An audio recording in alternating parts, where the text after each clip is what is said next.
The Sock Jig Sneaker Podcast will sanction sideshows in every freeway in America.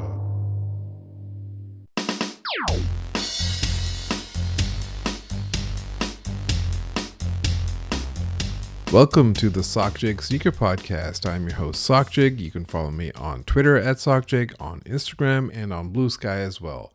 We're back. My apologies for the extended absence. I haven't been canceled. There's been a lot of sneaker podcasts canceled lately. Things have been a bit busy offline, and this is just a podcast for the love of the game and nothing really much more than that. But sometimes you have to put that on the back burner and take care of what's important. But we're here now. We have a full episode, and in this episode, I'll talk about Virgil Abloh and off-white hoodies at Costco and the Jordan 1. And why are those hoodies at Costco? Why is that Jordan 1, the former European exclusive Jordan 1, re-releasing? And how maybe those two things could be connected. I also talk about Frank Cooke posting his first looks on Instagram and how he was basically asked not to do that. And then finally, I break down Soul Retriever and the Adidas lawsuit. Why is Adidas suing Soul Retriever? Why is Soul Retriever allegedly threatening Adidas? And then I also have a dramatic reenactment of the email from that suit, so you'll want to tune in for that. Originally, I had a segment planned where I was going to share some takes from the past few months that I've had a chance to either post on Twitter or talk about on the podcast here. But I scrapped it because it's all old news and I wanted to talk about Soul Retriever and that lawsuit. So maybe I'll zip through it next time, but this episode is already jam-packed, so let's get to it. I'll first talk about my pickups, what's been on feet lately, and cover some recent releases. On feet recently, I did pick up a pair of Pegasus Premium in the Volt colorway. I wanted to try them out. People have been saying they're really comfortable and not really at the $225 price did I want to pick them up. But during the Christmas holiday time, I got them on sale from a Canadian site for like 200 Canadian, which comes out to like $145 US, which is a good price for them, I think. I used to buy so many more of these kind of sneakers when they were priced in that $160 US range. But when everything is $225, $235 US, I'm just like, you know what? I don't need this. And as someone who's already got way too many sneakers, I really don't need this. But they're just way too bouncy for me, for casual wear, that is. If I was going to go for a walk, they're really good for that. But just casually going to the grocery store, I'm like bouncing around left and right. And I feel like this is a thing that Nike has not gotten right recently. And they had it with the previous Nike Air Max Scorpion, which was also like a really high price sneaker that didn't seem to sell well either. I tweeted once where like I was going to go to the gym and I was just going to mostly do some cardio on the treadmill and stuff. But like the treadmills were either occupied or out of order that day. Then I just started doing some like dumbbell exercises, and these are not good for doing free weights or any kind of weights for that. It's fine probably for the treadmill. So I'll keep them for the walks and not for going to the grocery store. But I have also been wearing Salomon XT6, and these are the Essence 20th anniversary pair. They are a Seattle Seahawks colorway, so it has navy blue hints and neon hints, and these are really solid on feet. Like the heel feels really secure. They are comfortable. They are firm. I guess just my feet are more comfortable in a firmer midsole, and I should stop trying to buy the super bouncy sneakers that give you like 3-4 inches of height. That's not something I really need. It's good for all the short kings out there. If you're 5'7" and you need to look like you're 5'10" or whatever, pick up these super bouncy Nike Air Max sneakers that they're making. For pickups, since the last time I did pickups, which was like, last October or so, I picked up the Gamma 11s during the holidays, and it's just a great tradition. I like that they only do it around then. Sometimes they might make one that I'm not a big fan of, and it's fine to skip a year, but these, I like them. Do I really need them? Not really. Have I worn an 11 high this decade? Not really. But still, I bought this sneaker, and it's sitting right here in the box. I also picked up the Travis Fragment Low, the white one, which was also like last November or so. Thank you, friend of the show, Travis Scott and or Team Travis. I haven't worn these yet. I've got plenty of Travis Scott Low sneakers. I have them all except for the golf pair. I should do one of those photos where they're all like on the ground and they're all 10 of them are on the ground and have, just for kicks or someone steal it and not tag me. Those are all last year pickups. This year, I haven't really picked up much other than the Supreme Air Max 2, the Charles Barkley 94 Low. I got these in white gum and they've been delivered to my mailbox in the US. I haven't got them in hand yet. I hope they fit. Sometimes with Nike basketball sneakers, you never can tell. But white leather with a gum midsole, you can never go wrong, in my opinion. I also picked up the Air Max 95 Neon Big Bubble. I had them in 2020, or was it 2022 when they came out? And the size 12 that I got that time, it was like way too snug. I probably needed a size 13 in those. And in this new Big Bubble version, I had heard that it fits better and you can go more true to size. And I got them in hand, and I probably should have still went half size up. I should have went for the 12 and a half or so. So I blame myself, like I shouldn't be taking sneaker advice from people who are 5'2", I guess. I've just been going after the short people of this podcast. It's all your fault. I couldn't get a sneaker. It doesn't fit. It's all your fault. You're 5'2". It's your fault. Last year at Air Max Day, they released like whatever it was, 10,000 pairs, some low number, and said, yeah, you know what? You'll come back 1 year and then we'll give you the rest. And so it just feels like you're involved in this like long extended marketing rollout. Why didn't they just make it a big GR last year?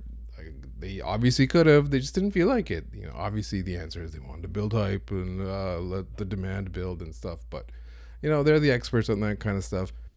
You always have to be aware that you're always being marketed to. You're part of the marketing plan. There's an extended rollout. But in this day and age, people love the marketing. It's almost as important as the product itself to some customers. And so if those people, they love the marketing, they bought the sneaker, they were part of an extended rollout, they're happy, they got the product. Then there's people like me who didn't like an extended 1.5 year long rollout, and I still bought the pair as well too. And it just feels like that part of it is a big part of sneakers in this day and age. I don't like the marketing, or I don't like the re-release, or I don't like the retro. I'll still take a size 12 though, please. So who's laughing? Nike's laughing. Some recent releases, there was of course the Fragment Union Jordan 1 release. I didn't really want the pair, the top 3 pair. I did have friends and family access. Thank you very much for the people securing me the access. And since I didn't want the pair, I gave it away to a friend. And so they were able to get their size. And then a little bit after that, another friend was asking me if I could help them with their size. And so then for the rest of the sneakers drops and stuff like that, I was trying for that other friend's size. So I didn't hit it again. And for the general raffle, I only entered for the Royals in my size. I did really like the Royals, but those were not on the friends and family access site. I know, boohoo for me, but that's all right. I entered the Union raffle, but those are like pretty limited across the board and focused only on select stores, black-owned business stores. And that was why they dropped at the Closet Inc. in Canada, which is one of the few black-owned businesses in Canada. And so that was all on the East Coast. And I haven't really shopped with them since COVID days, really. And so I wasn't really expecting much. I assumed they just took care of their best customers and whatever else they needed to do to pay the bills. Some upcoming releases. I will talk about the Virgin Abloh Jordan 1s a little bit later in a full segment, but I did upfront want to talk about how it's an EQL raffle, equal raffle. And early on, I was like basically saying that there's no way this is going to drop first come, first serve anywhere, at least on the online part. And it's most likely going to be a raffle, an equal raffle, because that is really the only way to go for the types of collaborators that only have sporadic releases. That this was basically inevitable, and people just need to realize this now. There are a few places like Travis and Cactus Plant Flea Market that do their own version, like a Shopify supported version. And those are the people paying the $2,000 a month for Shopify Pro. And so someone like I use Futura as an example, who, might have a release every 6 months and might not have a release for 2 years. They're not going to pay $2,000 a month for something. That doesn't make any sense. But they will pay whatever the fees are for equals. So that's just the way it's going to go.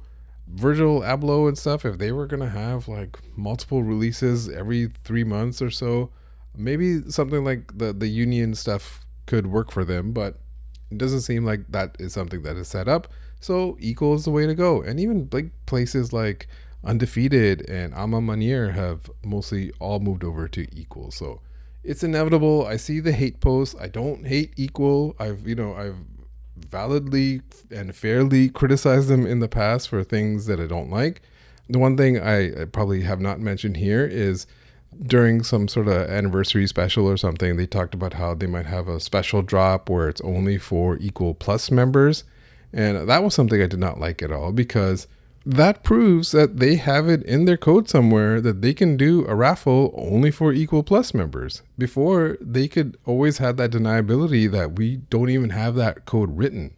But if you make a promotion saying we can do a special release where we set aside pairs that's only for Equal Plus members and only Equal Plus members will win, then that is something different. So they definitely have that code in place. And so that's why I say that is very fair criticism, and that does not mean I hate them. And so people bang on the drum and talk about Equal how they want. People either hate them and do the hate posts every time there's an Equal raffle, like friend of the show Doug, or people do like these love posts and free advertising posts, or people want to become ambassadors for them and doing it for free. So, but whatever, do what you like, hate them if you want to, do free marketing for them if you want to. Also coming up is the unheard of Piggy runner, which come in green, the Kermit the Frog pair, as I was calling them, and red and yellow. And they do have like characters for Porkchop and his friends. I can't remember what their names are. Bob and Ethel, Frank and Dank, maybe Kenny and Spenny. Kermit, Kenny, and Spenny. Sounds about right. And they've been posting this promo campaign where they're running through the streets of Cincinnati, I assume. And they blurred out their junk, and I'm like, all right, that's definitely a choice in the marketing that you're making. I had a joke tweet about it. I didn't know it was going to be a hangout with your Wang out, or just dropping your sausage right on the table. But have at it. If the people like you, if they want to hang out with their Wang out, go ahead. And I should mention that I was invited. Thank you very much for inviting me to the release party in Cincinnati. I unfortunately can't make a 6-hour flight to Cincinnati at the end of March, but I appreciate the invite either way. And I hope you have a good hangout with your Wang out sausage party there. Also, some upcoming releases, and I think some of these have already released, is the Whitaker Group Adidas sneakers. You better not say Ama Manier. You better say Whitaker Group, because Ama Manier is apparently the Nike version of it, the Jordan version. And this is the Whitaker Group Adidas collab. And that includes Ama Manier, but it's the Whitaker Group collab. And it has a name. I didn't write it down here, but it's something like do not duplicate, do not replicate, or something like that. And it's across their 4 or 5 stores that they have. And they are limited to like 300 to 500 pairs. I saw in one of the press releases for it. And, anytime you announce the stock numbers, that is a key part of the marketing. These sneakers might not sell enough on their own, but if we tell people that they're limited, then people might pull the trigger on it. And some of them do have a price of like $250 because they're using like snakeskin and things like that. So you add on the gimmicks, you lower the numbers, you're probably going to sell through.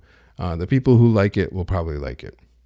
And Ama Manier also has like these Nike V5 runner packs, which are like the Nike's answer to ASICS. Being a huge hit in the last couple of years. It's like $100 runner. It's like they want this to be a GR hit. And so the 5 colorways that they showed, they looked very much like recent Saucony colorways to me. And those are apparently coming out in this spring or so as well too. There's also apparently a bunch of Air Force Ones coming out as well too. Those might be Ama Manier in multiple colors. And you know what? This just shows that James Whitner is just an expert at getting the bag. He's able to walk into these rooms and talk to these executives and get money from these executives. So the guy is a hustler. He said he's a hustler, and I say that as a compliment, and I assume he would take it as a compliment. And there was a recent quote by venture capitalist Paul Graham, and he was talking about Sam Altman, the OpenAI boss, and he was basically saying Sam Altman is a deal maker. that you could parachute Sam Altman into an island full of cannibals and come back in 5 years and he'd come out and be their king. And this is something I think applies to James Whitner. He is that type of person. You could drop him in an island full of cannibals and he'd come out with a bunch of sneaker collabs with them. And in that same quote from Paul Graham talking about Sam Altman, he was saying Sam Altman, when he's talking to these companies, when he's pitching them, he doesn't have to convey that he's going to be profitable to them. He goes to them and says that he will succeed with or without them. And this is the same thing I think James Whitner does. He probably goes to all these sneaker brands, talks about, his process and what he wants, and that he's going to succeed either way, with or without them. And they fall in love. They make him the son they always wanted, or hand over the money to them, whatever he wants. And James Whitner probably says to them, this will be great for you, and you can give the money to my courier guy. No, not the previous courier guy. I got a new courier guy. And also don't put it in a sack with a $sign this time. One thing's for sure is that the Sock Jig Sneaker Podcast is the only place you'll hear takes like this about James Whitner, because everyone else seems to have some sort of relationship with him or are wanting to have a relationship with him. I'm pretty sure that's not going to happen for me when I made that New York Post parody cover with the money laundering and the "Ho No" headline. Off-white hoodies are at Costco. Did you go buy one? Do you need to dress like it's 2017? And Off-White has not been owned or controlled by Virgil's estate since like 2022 or so. It's owned by a Blue Star Alliance now. And they, as owners, get to decide where the product goes. And if that means it goes on the shelves of Costco, here it is in Canada on the shelves of Costco. And we saw another example of this ownership and big companies. When you work at a big company, you didn't design it. Nike designed it. If you're a coder at a big company, you didn't code it. That company coded it. A recent example was Steve Smith, sneaker designer Steve Smith, was talking about how a recent Nike Air Max Liquid Max, that poison dart one with the little bumps on the bottom, looks a lot like his 2015 Reebok design. And his quote on Instagram was pretty short. It just said, quote, 2015, no words, comma, work for Reebok, end quote. And then a picture of a sole of a Reebok sneaker that he did in 2015. Again, even that case, Steven Smith may have did it, but Reebok owns it. Reebok did it. And that's kind of a separate issue, but what I'm talking about, the part I'm talking about is about the ownership of it. The new owner gets to make the decisions. And I totally understand Virgil would have hated this talk. Like, it makes emotional sense. Like when someone has passed and you are emotionally connected to someone like that, you want to like carry on their legacy and it to be not sullied in any way that doesn't fit right with your version of what his intent was. But to me, it just doesn't make logical sense because the family doesn't own Off-White. If they wanted to own Off-White and control the X and the stripes, they would have kept it. It's like Jeff Staples sharing his text messages with Virgil. It's like kind of like Jason Tatum texting Kobe. I can understand and appreciate the sentiment to a certain extent, but that is corny to me. I don't want to see that. But as I was saying, the family, they sold it. If they wanted to keep it, they would have kept it. Most likely, they got paid. I'm going to assume all this was decided when he was in the process of going through the cancer and was dying and had a say in what should happen with his brand. And maybe it was decided after. Like I said, I can't say. I'm assuming it was decided while he was alive.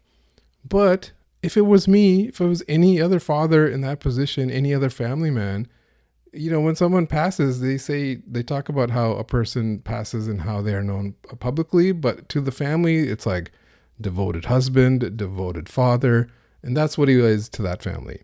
And so your last wishes are going to be, I need to take care of my family. And taking care means money and legacy and everything else is a secondary to the funds that I need to have my family secured going in the future while I'm not here. Rest in peace, Virgil. So to get to the legacy part then, here are these VAA Air Jordan ones, the white European ones. Did they really need a retro? Not really. there's some criticism out there that they shouldn't have done this, and it's fair. And this is kind of the sneaker world we're in right now, where it's like, they shouldn't have done it, but I'll still take a size 12. You know what I mean? Undefeated fours, they could have vaulted it, but I didn't get a size 12. I would take a size 12. But the family is out in front doing these books, doing these events, doing these shows in these 5 cities and stuff to preserve Virgil's legacy. So they didn't make Virgil's legacy secondary. Secondary in terms of keeping Off-White and getting paid, sure. But in terms of what people think and feel and how they are emotionally connected to Virgil, they get it. They understand it, and they're going through and doing all these events for that reason. And that is most likely why they rushed this sneaker out so soon. Like I said, it feels like it's too soon to retro something like this. Maybe another 10 years would have been better. But when Off-White is being sold at Costco, this is a counterbalance to that. If the Costco thing is sullying the name of Virgil, then a book and events and a limited sneaker and people totally hyped about it having a much better chance of getting this one than they did with the European one, that's all a good counterbalance to what's going on with Blue Star Alliance and Off-White. So that's my guess as to why we're getting a VAA Jordan 1 so soon. You can thank Costco and Blue Star Alliance for it. Hey, just a heads up about this upcoming segment. I recorded this segment before the Soul Retriever news came out, but as you'll hear my take on Frank Cooke and posting photos on his Instagram, it does apply to the Soul Retriever part. But what I say here, I don't mention Soul Retriever because at the time I recorded this, I didn't know about any of that happened. So that was a heads up. Another aspect of ownership are sneaker brands wanting to control the marketing and the rollout completely in terms of when the first shots of a sneaker are posted online. And there's a long history of that kind of stuff being leaked SKUs, which is just like information, and leaked images, of course, which can be scraped from either retailer sites or from the brand's official sites itself.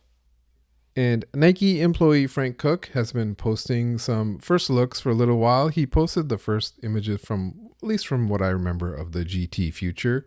And he posted a series of photos about the Nike First Sight Shadow, which looked like a laceless low-top foamposite. And he had a caption of something like, that this is one of his favorites of the years, that it gives him a nostalgic feeling about Nike basketball.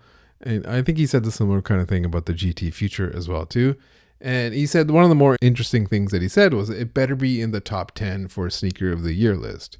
And just an aside, there was also that whole Jeff Staple thing talking about the Nigel sneaker, how it's not a sneaker of the year. There's sometimes I see this online too, like that it should be only for new silhouettes. But really, new silhouettes are not like supported like this. If retro was just gone and it was only new silhouettes, the industry would be very different. It'd be a lot more boring. It's hard to have new silhouettes every single year.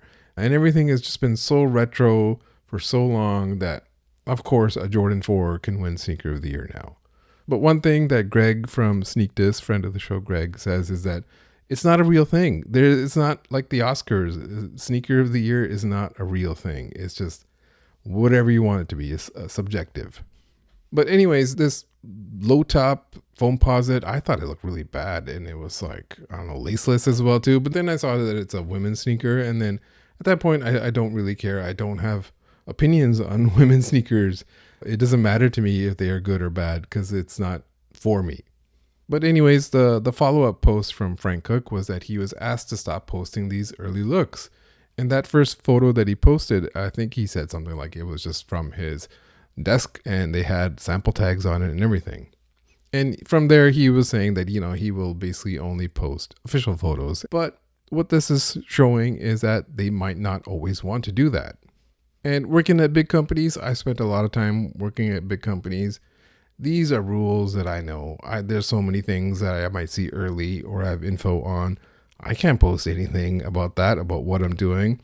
I can't even talk about it in a bar somewhere with someone because someone might hear it. I go through training every year with reminders about this kind of stuff. So you are certified for that calendar year that you cannot talk about this and that and privacy and bribes and all kinds of stuff. Talking to the press is another one. You can't do that. You have to go through the official PR, all that stuff.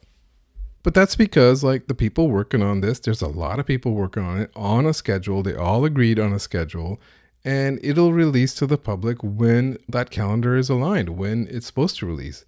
Say you're at a brand, you're at Nike or Jordan, and you're working on the Jordan 18. You're working on bringing the Jordan 18 back. People have been asking about it for a long time. When are you bringing it back?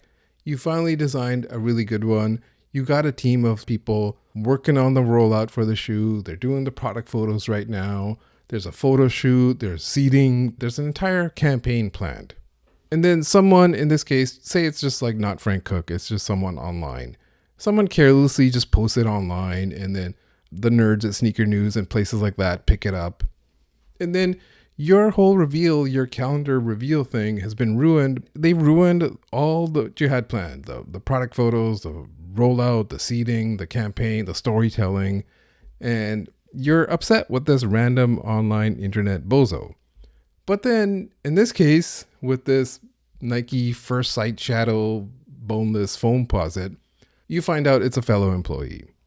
So you might feel a certain way if you were on that team on the Jordan 18 and it came from a fellow employee, someone who took the same training you did, took the same certification steps that you did, that, knows the same rules that you can't post this and that online. Especially if all that stuff is not ready yet, according to that internal calendar that you have for the release of it. So this is why brands control the narrative. This is why they want to be fair to everyone else on the team. It's not just one person on the team. There could be like 18 people. It could be 2 teams, 9 people each, or whatever it is. In the corporate world, you got to play the game of pleasing roomfuls of people. And so there could be a happy middle ground here because Frank Cooke is known and respected. You could take advantage of that. You could bring him into that release calendar and have him post something early and then have the seeding campaign and the marketing campaign all done afterwards, instead of him being out of the loop and posting something whenever. So let Frank Cooke cook, I think. Take advantage of someone like that. Take advantage of someone who's earned the respect of so many people in the sneaker world, as long as the product is ready and the rollout is ready.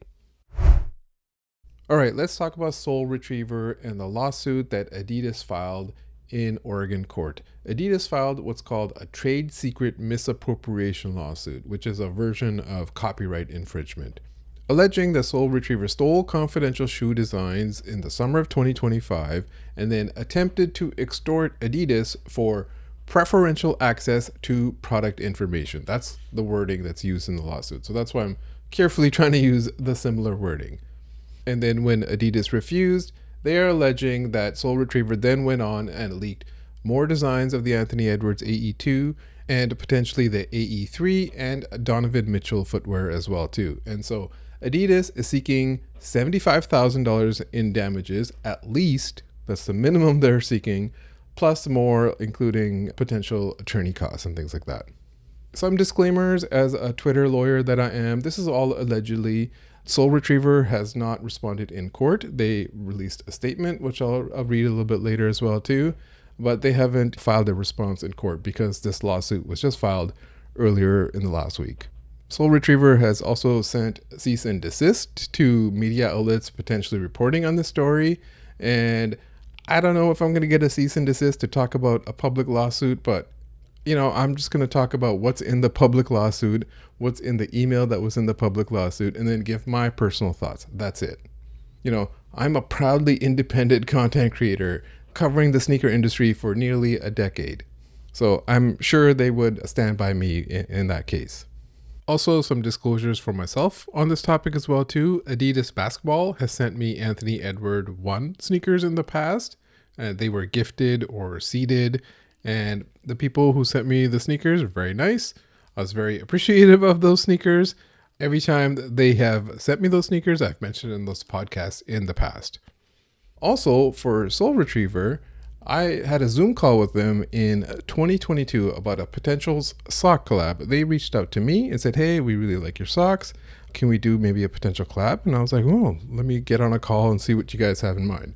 And so I think I met with Harry at the time too, and we just talked about how I do the socks, me being in Canada. That was it. Like, nothing came of it after that. There was no follow-ups. There was no like, let's come up with a design or anything like that. That was it. It was all nice, cordial, friendly, and it was fine by me that nothing more came of it. And I took it as a compliment that they were saying nice things about me. So just wanted to be clear, in any of my interactions with both Adidas Basketball and Soul Retriever in the past have been friendly, cordial, and nothing much more other than that.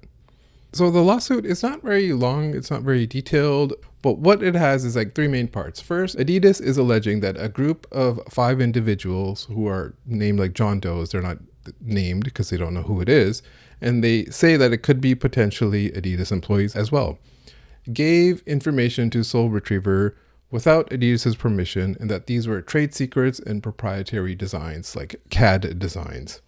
And then they are alleging that Soul Retriever then used this material to extort Adidas into providing product info and access or some sort of working relationship for the commercial benefit of Soul Retriever. And then after that, the third part is that they show the evidence of that, the Instagram posts that they posted, the mock-ups and the CAD designs and things like that. But the main pillar of the lawsuit is a screenshot of an email from Soul Retriever co-founder Harry Monoson sent to Adidas. It's sent to 4 people at Adidas and 2 people from Pitchblend, which is a PR firm that Adidas uses. And you may have seen the email and screenshots and stuff, but I'm going to kind of walk through it and give you my thoughts about this email because there's a lot going on in this email. First off, the subject is called Final Outreach Attempt. And so from this, I don't know what was said in the past, what back and forth happened. I don't know if there was like, hey, please remove this and that, or if you have that, please do not post anything about the Anthony Edward 2. It's all alleged. We don't know what happened before this because it's not exactly detailed. So the email starts with, hey gang, which is hilarious, which is, when I first saw that, I was like, okay, this is going to be just a usual corporate passive aggressive email. But then the rest is not anything like that at all, which makes it even funnier when you look back at the Hey Gang. And, there's been memes and everyone making jokes about the Hey Gang part. But it says, quote, please consider this our last attempt to give you an opportunity to make good on this relationship. I'll just pause here. There's a lot here, what they're saying here. Okay, there's previous attempts. Like I said, we don't know what they said. The term make good. And so is that meaning there's some sort of deficiency here? Like, we have something, you guys have something where there's a gap. We want you to fill in that gap. Okay, I'll continue. Quote, we've made every attempt to build trust and honor your word. Yet at this point, it's clear we're being strung along, ignored in our outreach, given false promises, and consistently left out, end quote. Okay, first off, trust. I've said it before, you have to build a business on trust. If you don't have trust, you can't have customers, you can't serve society, you can't serve them products that they need. It's over after that. And so it's ironic that you want to send an email like this and say, like, we're trying to make efforts to build trust when the rest of the email is essentially like reads like a threat, allegedly, to me personally. And the other part there is about being strung along and ignored and given false promises. This is how corporate world works in terms of if someone doesn't want to do anything for you, they're just not going to respond. Or they're going to like finally give you like, yeah, we'll touch base. We're circling back. We're going to have an all hands meeting about this really soon. We're going to have a stand-up about this. We're going to do a stand-up and touch base. You got to use all the cliched metaphors about corporate world. And so, when someone goes beyond the passive aggressive speak and actually using threatening words and things like that, things that could get you fired if you were to send it to coworkers, this is obviously not a coworker situation. This is something else. But if you respond about, you have broken promises. We had our word as our bond. Like it's like some sort of battlefield and you had a commitment from this army to be there with you on the battlefield. This is not a battlefield. This is corporate world. This is a corporate battlefield. You're supposed to use passive aggressive speak here. Okay, I'll go on. Quote, the way Adidas basketball continues to alienate us is not appreciated and we will not tolerate it. End quote. I'll stop right there. Again, alienate us, not appreciated, will not tolerate it. Just the part that will not tolerate it is a threat itself. In corporate world, you cannot say I will not tolerate this. Imagine saying that to your boss. Hey boss, Kenny over there in accounting, he's not making good on his word over there. He's giving me false promises and I will not tolerate it, boss. And I'm going to go over there and I'm going to tell his boss that I will not tolerate it. Like, how is that going to work? How is that going to get you a working relationship with Kenny in accounting? It's not. What would your boss think, or what would Kenny's boss think if you went over there and told them that? They would think, I can't work with this person. Your coworkers would be thinking, what are you doing here? Kenny's a decent guy. Just talk to Kenny. And if this kind of stuff happened in a corporate world with Kenny in accounting or with Adidas, allegedly, if you break containment, then we got to get someone else involved here. You're not speaking my language here. We speak corporate ease here. Eventually, the people who speak corporate ease realize that this is beyond my level of corporate ease. This is legalese. And I got to toss it over the wall over to legal to take a look at it. It's out of my hands at this point. It's best for me to say nothing.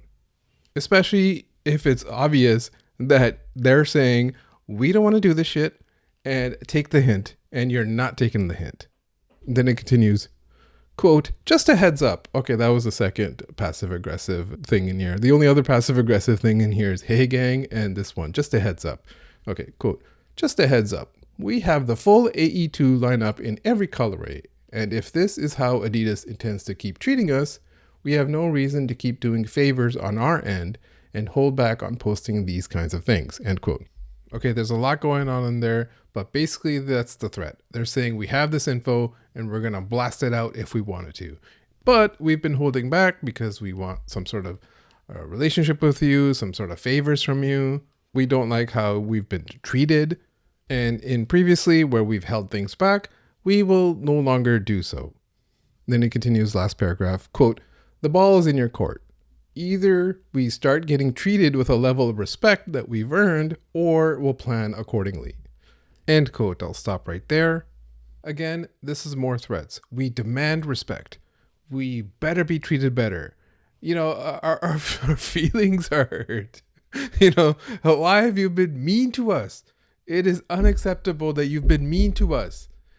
You've been stringing us along and we have feelings and we don't deserve to be treated like this. Why? Why, corporate people, are you treating us so poorly?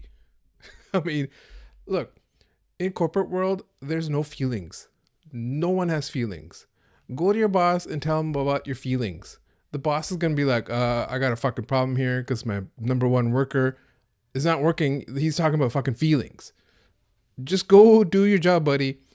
There's no feelings in corporate world. No one in the corporate world says, I demand respect. No one in the corporate world says, I better be treated better. No one in the corporate world responds to threats either. So it's like, I don't know. The whole thing is a puzzle. Like, what did they expect to get from this kind of stuff?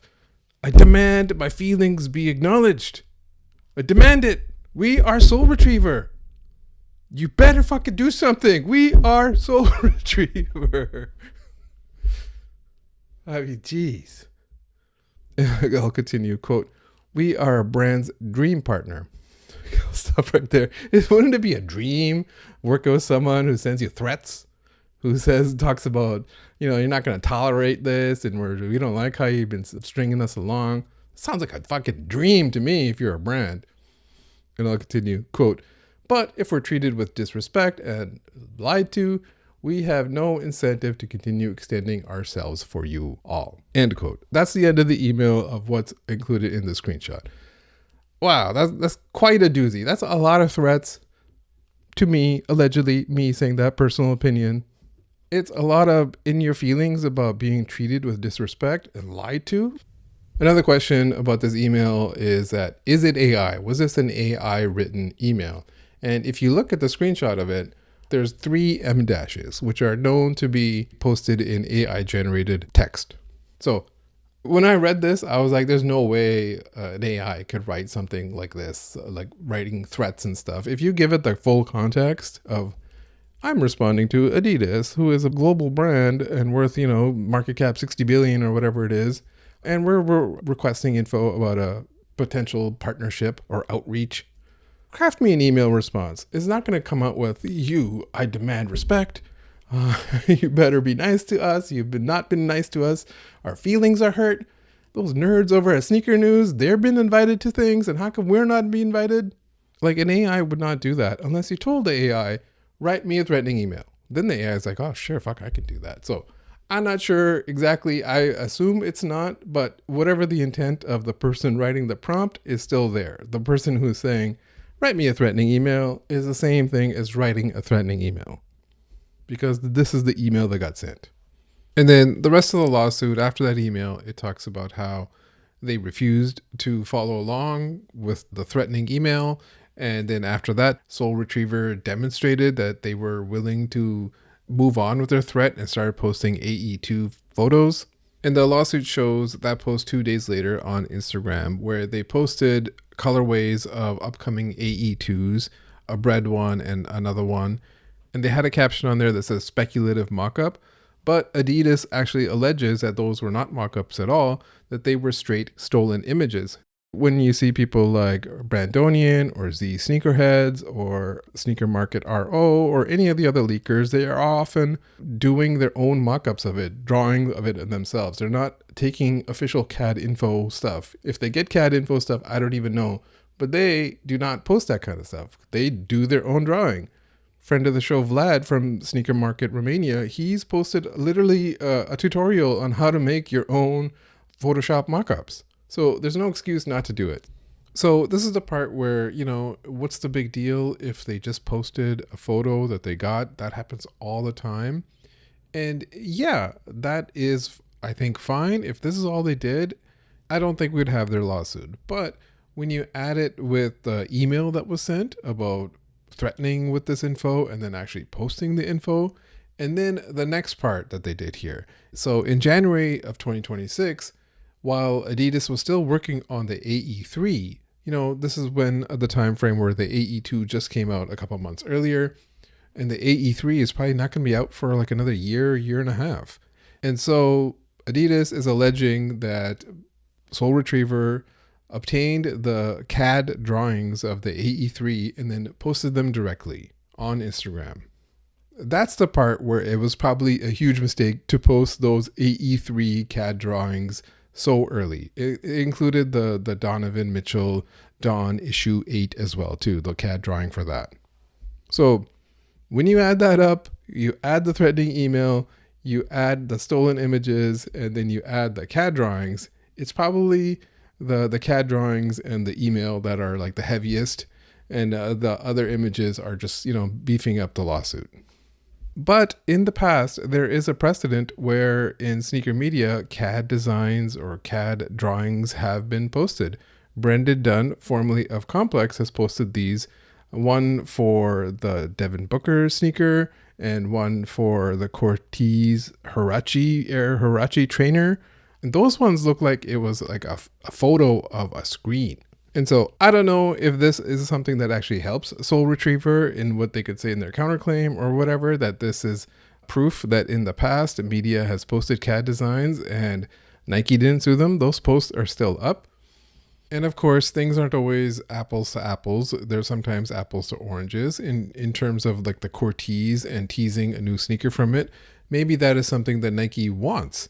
And in the case of an AE3, where you're just in the beginning of an 18-month product cycle, that is not something you want. You don't want something that you just started doing CAD drawings of to be leaked out there and posted on Instagram.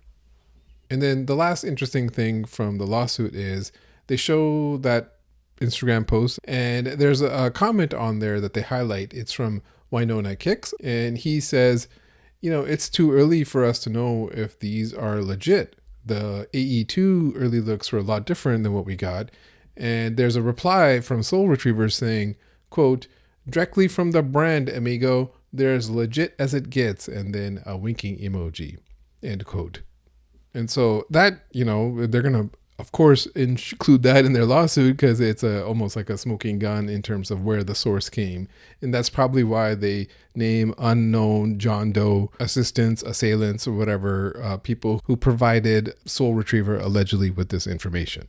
But the other thing is that is probably wide known in the sneaker media industry, or even like content creators, anyone who posts on Instagram or Twitter or whatever, that if you posted something, you got your hands on something early and you posted it, and someone from the brand reaches out to you and asks you to delete it, it's probably a good idea to go ahead and delete it, because it's not worth a lawsuit like this. In terms of a media outlet company, it's not worth risking a relationship over one single image, over something that people might not ultimately care that much. Like, do you want to destroy your company over AE2 or a Donovan Mitchell issue 8? Like, it doesn't make any sense. Soul Retriever put out a statement on Sunday saying, quote, Soul Retriever is a proudly independent media company that has covered the sneaker industry for nearly a decade. The lawsuit filed last week by Adidas America, Inc. is an attack on the protected speech of an independent publisher for reporting on the culture we love, and it sets a dangerous precedent for every sneaker media outlet, creator, and journalist who covers this industry. We deny these claims in their entirety and stand firm on our rights as a media platform and behind the First Amendment protections afforded to the press. We thank the sneaker community for its continued support, and we look forward to a full and vigorous defense of this matter in court. End quote. First off, I should say that I'm pretty sure Zach from Sneaker Legal, friend of the show, Zach from Sneaker Legal, is their lawyer and may have written this statement. Because he is a friend of the show, I did not actually reach out to him. I just wanted to stay an arm's length away from legal people for this topic. And we'll see when there's a counterclaim or a response to this, if his name is out there, because usually Zach is breaking down this kind of stuff on his Instagram and Twitter, but he didn't in this case, and I haven't heard him say a single thing about it. So I'm almost like 95% sure, 99% sure that he is representing them in some format, maybe in a partnership with other lawyers or whatever. But in terms of what they're saying in that statement, they're saying we're protected under free speech, freedom of the press. We are just covering newsworthy info, essentially, is what they're saying there. But at the same time, they were allegedly sending cease and desist letters to any other media outlet that started covering this story itself. Even if that news article from Kicks Under Cost and Site Supply and places like that, even if it was just an AI generated article about the lawsuit, the PDF, that was public information, I guess they got a cease and desist, which goes against the freedom of the press that they're trying to claim here. But, you know, this is just kind of the hypocrisy world that we seem to be in right now. You can say one thing and then say something else that goes against the first thing you said, and then both things are supposed to apply to you because you are different and special. But a couple of things. They say in the statement that they are an independent media company. They don't talk about that they are a software company, that we sell a software service, you know, the notifications for $10 a month or whatever it is. But they are both. They are a media company and they are a software company. The media side, the news side that they do, that is designed to get out there on social media and get people to go to your site, get notified about your app, and then, you know, upgrade them to the paid version.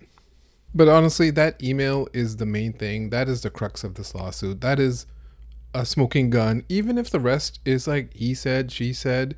And we'll see what they say in their counterclaim, and I'll read it fairly and judge it fairly based on what their side of the story is. But honestly, that screenshot says a lot, because that is evidence. You can ignore the rest of the lawsuit even and just focus on the email and what was said in the email and what your personal opinion is about someone who sends emails like that. It's like, say there was like a lawsuit about a divorce and a couple is getting divorced, and it's he said, she said in the lawsuit document, but there's screenshots included in there, and the screenshots show evidence of infidelity in those iMessage screenshots. You can ignore the he said, she said part, but the screenshots tell you a lot of information, because that probably is not faked. If it is faked, it'd be easily disproven, and you can judge it on its own merit from there. And same thing with this case and the email that was sent here. That email is the big elephant in the room, the elephant that's trying to extort you, is trying to prove in that they have evidence, and they will proceed with their threats unless they get what they want. But whatever Soul Retriever wanted, they're not going to get it with threats. They're not going to get it with blackmail. They're not going to get it with extortion. And if you try it, all the people, the corporate people, all they're going to do is like, this is not my department. This is legal's department.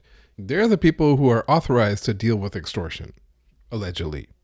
The only person to blame is the person who chose those words in that email.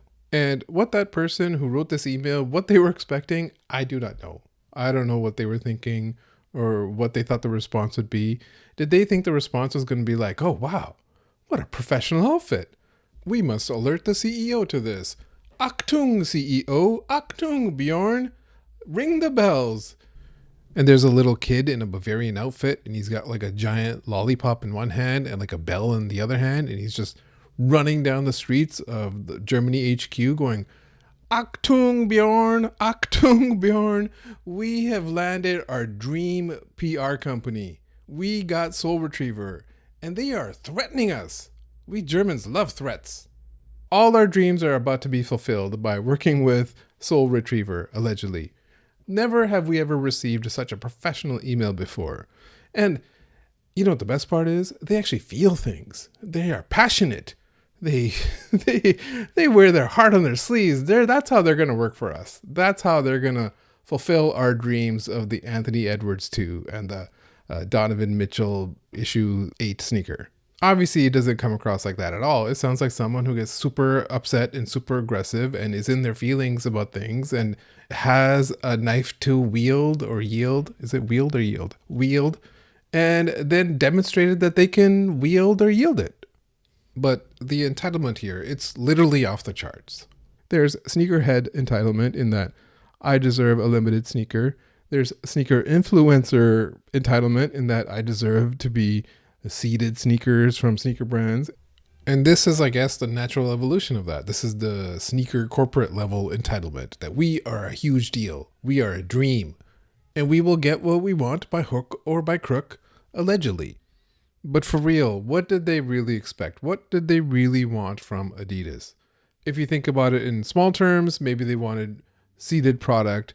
Maybe they wanted to be invited to events that Nice Kicks or Complex gets invited to.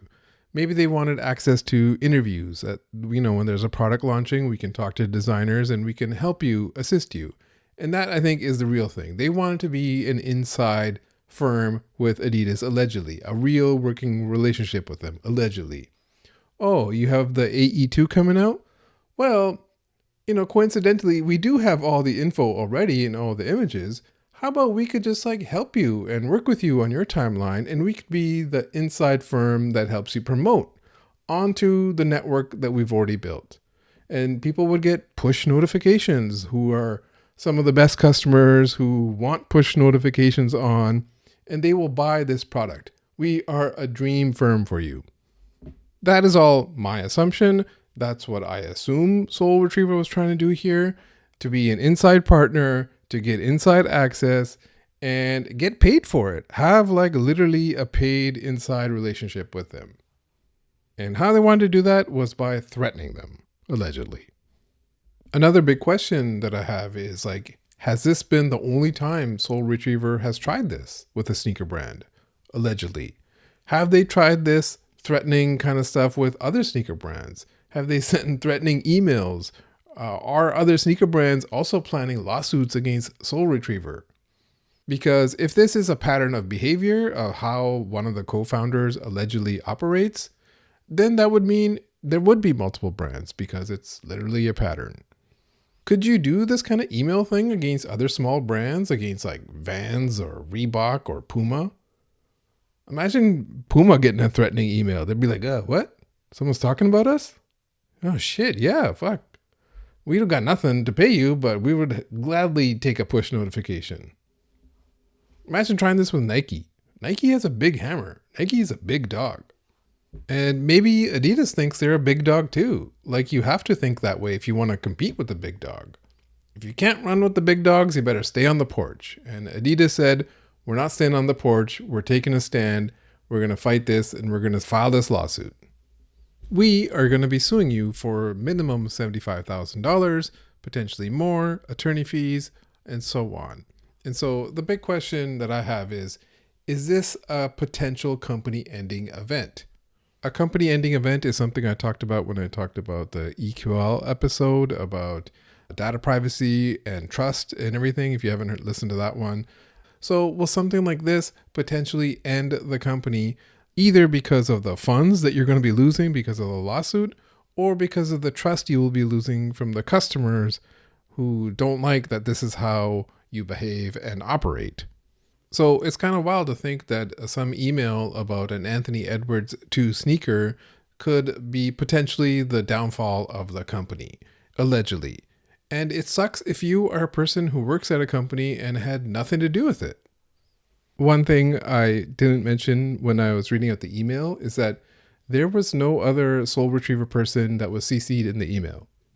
Maybe it was not shown in the screenshot. That part, I don't know. Maybe someone else was CC'd and Adidas chose to crop it out.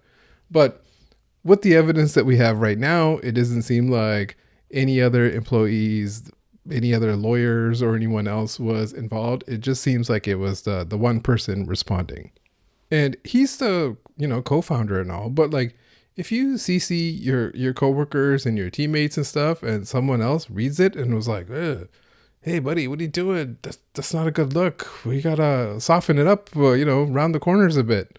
This is just what happens when one person's decisions affect a lot of other people. Like if you are a person who works at Soul Retriever or any company really, and the boss is like this, someone in charge is like this, and you have no control or no say, it's like a bad owner in sports. A bad owner just stinks up the joint. You can have good people running the organization at a lower level, but if the owner stinks, then the team will be shitty. That's just how it is in sports. That's just how it is in business.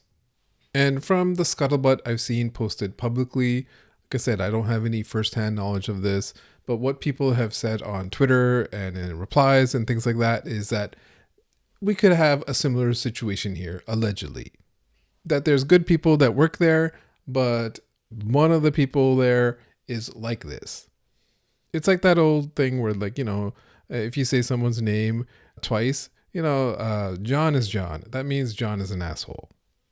But if you are John and you run a company, one of your main goals is let's not do something that could potentially end the company. Every single boss, every single co-founder is tasked with that responsibility. Let's not do something that's so ridiculous that could potentially end the company. And so, is this actually potentially a company-ending event? Possibly, possibly not. It depends on how much they're going to get sued, if they settle for the lawsuit. One thing that was noticed by a friend of the show, Davon, was that they didn't actually do copyright strikes on those Instagram posts. Like if they went aggressive on Instagram and they got the Instagram account of Soul Retriever taken down, like friend of the show, Supreme Drops on Twitter and Instagram, he got his Instagram account nuked by Supreme because they didn't like him posting early photos of Supreme as well too. He recently got it back, but he was without it for months and months. And so if Adidas chose not to do that, maybe they're playing a gentle hand here. Maybe it could be quickly settled. Maybe if it doesn't blow up into a counterclaims and countersuits and all that kind of stuff. I doubt it does go to discovery and a jury trial and all that kind of stuff. But to Soul Retriever customers, those are the people who decide if they want to continue doing business with a company like this. And for a lot of the times, from what I suspect, if what they want are just alerts on restocks and raffles, and that's what they're going to continue to get, then nothing's going to change for them. If they are very upset about how a lawsuit came about the Anthony Edwards 2, then maybe they will, unsubscribe and quit the service. But I don't think there'll be an exodus of customers. On the lawsuit side, I would say try to get this over with, get it settled for a small amount if you can. You're going to probably have to make some promises that you won't do this again. You're also going to have to deal with the fact that you have a co-founder threatening companies, threatening multi-billion-dollar multinational companies. That's not going to work for a tiny small office that has an app that has 4 or 5 employees. Do good by the 4 or 5 employees that you have. be a good co-founder would be my suggestion. If this allegedly happened. If this did not allegedly happen, then you're doing a great job. Then we must alert the Adidas CEO that you've been doing a great job. Achtung, Bjorn! Achtung! All your dreams are about to come true. Achtung! This has been episode 88 of the Sock Jig Sneaker Podcast. Thank you for listening. And remember, if you can't run with the big dogs, you better stay on the porch. And also go fuck yourself.